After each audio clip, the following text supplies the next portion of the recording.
Prosím, skúste rozlišovať medzi rozdielnymi názormi, na ktoré majú predstavitelia vládnej koalície právo, pretože tu sú tri politické subjekty.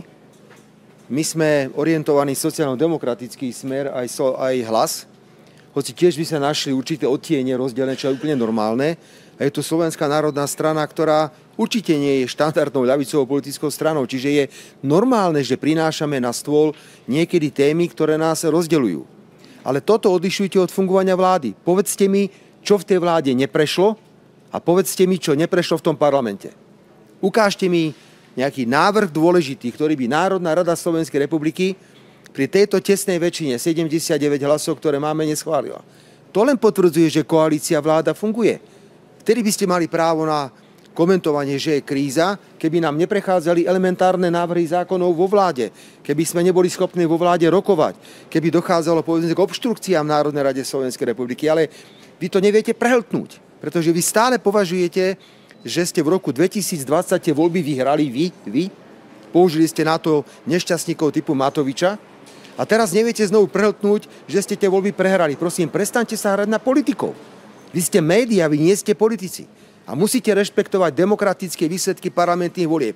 Je tu vláda, ktorá má väčšinu, je tu vláda, ktorá má ambíciu vládnuť do roku 2027 napriek rozdielnym názorom, ktoré máme. Ale nie je tu jedna jediná štipka, že by to bola nejaká vládna kríza. Ukážte mi nejakú vládnu krízu. Čo akože neprešlo v tom parlamente? Čo bolo na stole a hlasovalo sa o tom a neprešlo? Áno, sú veci, na ktoré máme rozdielny názor a pokiaľ sa nedohodneme, tak nebudeme samozrejme o nich hlasovať, čo je celkom prirodzené. A fakt vás prosím, to denníku N, vy to čítate, čo píšete? Vy to po sebe čítate? Ja teda neviem, podľa mňa to nečítate. Lebo keby som bol normálny človek a pracujem v denníku N a si prečítam, čo vy vyprodukujete za 24 hodín, tak odtade utekám. Lebo to už je nenávisť. Vy ste posadnutí diablom. Aj z denníku SME a ešte v aktualitách. Vy keď nás vidíte normálne, tak ste ráno podľa mňa začnete tancovať ten tanec, tak sa to volá haka, aby ste si povedali, že čo teraz na nich urobíme a jak ich podrežeme a čo si vymyslíme a tam si vymyslíme myk a tam si vymyslíme hento a tam si vymyslíme, sa už konečne spamätajte. Za každú cenu chcete len zle a zle a zle. A preto je taká atmosféra. Prečo mi strelili do brucha? No a sme tam, vidíte, už prevraciate oči. Tak sa spamätajte. Ja ešte raz chcem, no jasné, vám to bolo určite, mimoriadne vám to bolo ľúto. A som zvedavý, ako budete reagovať, ak sa objavia informácie, ktoré sa objavia v súvislosti s atentátom. Však ste od septembra 2023 ste nám nenechali minútu. Od prvého dňa, ako náhle došli výsledky parlamentných volieb, ste išli ako krvilační bastardi proti nám. Aj to robíte od rána do večera. Tak vás veľmi poprosím, aj táto otázka smerovala k tomu. Tak tu sa bavíme o 70 miliónoch eur pre starostov, primátorov, vyššie územné celky. Tu vám rozpráva Richard Raši, čo sa udeje, pokiaľ ide európske fondy. Tu sa deje to. A hneď vy, no povedzte nám rýchlo niečo, aby som mohol napísať tam do tej minúty po minúte, že a povedali a ďalšia roztržka zase zle. Už to prosím vás zastaňte, pretože na to príde reakcia.